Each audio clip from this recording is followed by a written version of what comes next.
चीन से मुंबई आए 2 लोगों को मुंबई के कस्तूरबा अस्पताल में दाखिल किया गया है। इब्तिदाई जांच में दोनों के अंदर कोरोना वायरस की अलामत पाई गई है।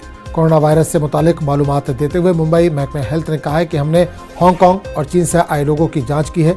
लोगों की जांच के बाद हमें कोरोना वायरस के अलामत मिले हैं। इन दोनों अफराद के खून के नमूने तफ्तीश के लिए भेजे गए हैं। तफसीली मालूमात के लिए हमारे नुमाइंदे सर्वेश तिवारी ने मुंबई हेल्थ डिपार्टमेंट के हेड से खास बातचीत की।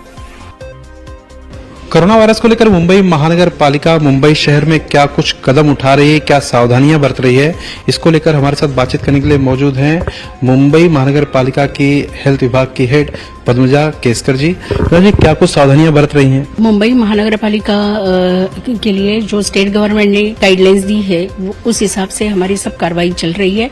और ये कोरोना वायरस के जो केसेस है वो चाइना के वुहान डिस्ट्रिक्ट से पाए गए और इसके लिए वहां से जो लोग माइग्रेशन करके आए रहेंगे और उनको 14 दिन इधर आने के बाद में 14 दिन में किसी को कॉफ या फीवर या जॉइंट पेन्स ऐसे कुछ लक्षण दिखाई रहेंगे तो उनको हम लोग क्वारंटाइन कर रहे हैं। और स्टेट गवर्नमेंट ने एयरपोर्ट को भी अलर्ट कर दिया है और उधर भी उन्होंने उनका कक्ष निर्माण किया है जो स्क्रीनिंग कर सके और जो जिनके पास लक्षण है तो उनको वो इधर भेज देंगे और समझो लक्षण नहीं है तो उनको जो एरिया में वो जाएंगे तो उधर उनको मॉनिटर किया जाएगा 28 डेज तक।